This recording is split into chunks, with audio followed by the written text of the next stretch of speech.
This tradition started with Ronald Reagan in 1989 when he left the Oval Office after 2 terms as president and wrote a letter to his vice president of 2 terms, George H.W. Bush, his chosen successor, the logical heir to the presidency, at least from the Republican side, after Ronald Reagan. And it was, really a letter between friends.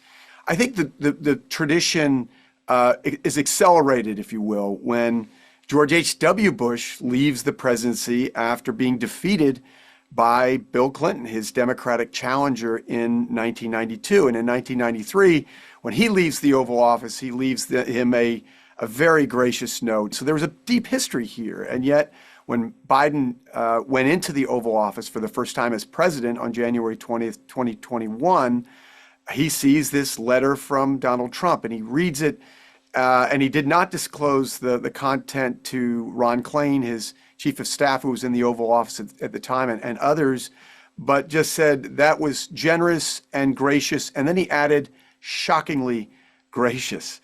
Apparently, it was something that Trump really labored on. He spent 3 days thinking about the contents of that letter. This will mark the first time that a president who has received a letter from an outgoing president may well be writing a letter to the same person who's the incoming president. I think it's a reflection of our most sacred tradition as a democracy, which is the peaceful transfer of power, and also American values. We want our president to do well, whether that and I think the outgoing president wants his successor to succeed, whether that president-elect has defeated him or not.